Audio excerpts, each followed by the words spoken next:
अपना अनुभव ही जिसकी सत्ता का साक्षी है, उस परमपिता परमात्मा को साष्टांग दंडवत नमन करता हूँ। लोक सेवा संघ द्वारा संचालित श्री विंध्येश्वरी स्मारक आदि विद्यालय मरुई के प्रांगण में उपस्थित भगवत स्वरूप समस्त सज्जनों एवं भगवती स्वरूपा समस्त देवियों को भक्ति भाव से प्रणाम करते हुए उनका अभिनंदन करता हूँ।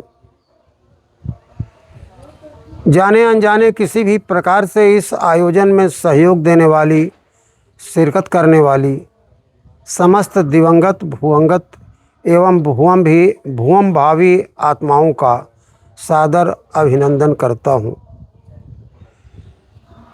लोक चिंतामणि पटल पर इस विचार गोष्ठी कार्यक्रम का आयोजन करने वाले प्रायोजक आलोक कुमार सिंह और उनके साथियों द्वारा रखे गए प्रश्न की विवेचना करने जा रहा हूँ।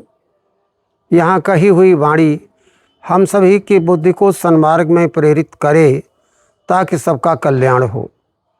इनके द्वारा रखा हुआ विषय था, पहले बीज आया फल आया अथवा वृक्ष आया, पहले फल या पहले वृक्ष।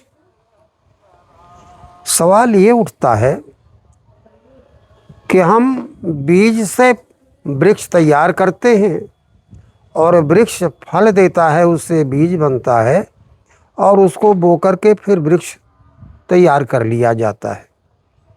प्रश्न ये उठता है कि पहले वृक्ष आया तब फल हुआ और उस फल को बो करके फिर हमने वृक्ष सर्कुलेशन जारी कर दिया, अथवा पहले बीज ही आया, बिना बीज के तो वृक्ष आएगा नहीं।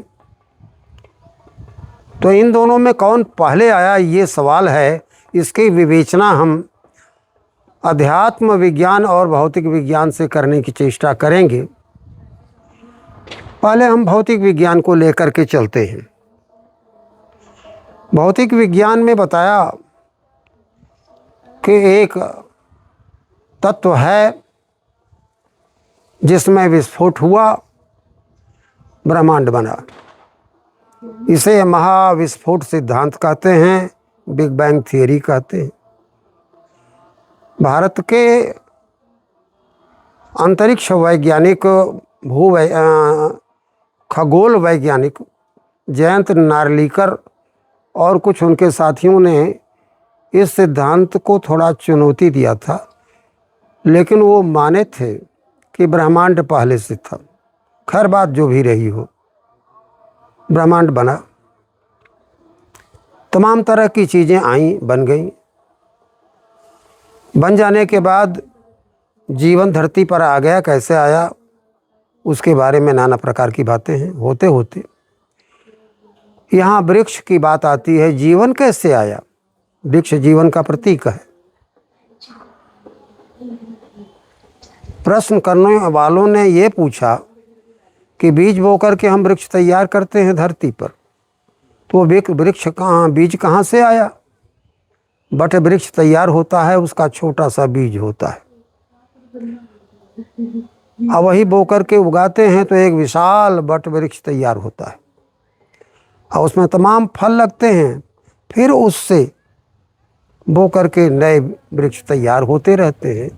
ये सृष्टि का सृजन का क्रम है, जिसको सर्कुलेटरी सिस्टम कह सकते हैं। लेकिन प्रश्न यहाँ आकर के अटक जाता है कि वह बीज आखिर आया पहले या वृक्ष आया? और वृक्ष को हमने संक्षेप किया तो फल मिला, फल का संक्षेपण किया तो बीज मिला, बीज का अध्ययन किया, विश्लेषण किया तो हमको कोशिकाएं मिली और कोशिकाओं में अणु मिले और अणुओं के विखंडन से परमाणु मिला और परमाणु के विखंडन से न्यूक्लियस, न्यूट्रॉन, इलेक्ट्रॉन, प्रोटॉन मिले। अब आगे हम बढ़ते हैं कि आखिर ये सब कहाँ से आए? मान लीजिए इनके माध्यम से वृक्ष तैयार हुआ, लेकिन बीज में परमाणु का जैसे विखंडन करते चले गए हैं, ये न्यूट्रॉन, प्रोटॉन, इलेक्ट्रॉन आए कहाँ से? हाल में एक खोज हो रही थी, उसमें बोसान पार्टिकल्स की खोज लोगों ने किया। कुछ समय हल्ला हुआ कि यही परम तत्व है, लेकिन वैज्ञानिकों ने खुद उससे इनकार कर दिया। अब तक ये प्रश्न अनुत्तरित है कि वह कौन सा परम तत्व है जिसने इलेक्ट्रॉन, न्यूट्रॉन, प्रोटॉन, परमाणु, अणु, कोशिका और फिर वृक्ष, वृक्ष से फल आदि बनाया। यहाँ तो भौतिक विज्ञान के लोग रुक गए हैं, खोज जारी है। अब अध्यात्म विज्ञान के दृष्टि से आप देखिए, अध्यात्म विज्ञान में कहते हैं कि पहले से एक परम तत्व विद्यमान है जिसको सत कहते हैं। सत का अर्थ होता है जिसका अस्तित्व है, जिसका अस्तित्व है ही नहीं उसको असत कहते हैं।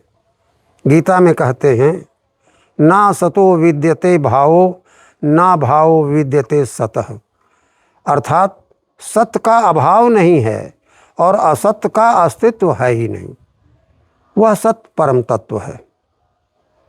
उसी को हम ब्रह्म इसलिए कहते हैं कि ब्रह्मांड बना दिया अपनी इच्छा से, उसकी इच्छा हुई। एको हम द्वितीयो नास्ति की स्थिति में था, मन नहीं लगा, इच्छा हुई, अनेक रूप धारण किया। एको ब्रह्म द्वितीयो नास्ति से उसने बहुत होने की इच्छा जाहिर जब कर दिया तो नाना उसके रूप हो गए, ब्रह्मांड बन गया। ब्रह्मांड बना, उसमें तमाम तरह के पदार्थ बने, जड़ हैं, चेतन हैं, नाना प्रकार की चीज़ें बनी। जड़ चेतन को प्राण ऊर्जा का संचार पुरुष करता है, इसकी व्याख्या पहले हो चुकी है। इससे ये जड़ चेतन पदार्थ संसार में आए।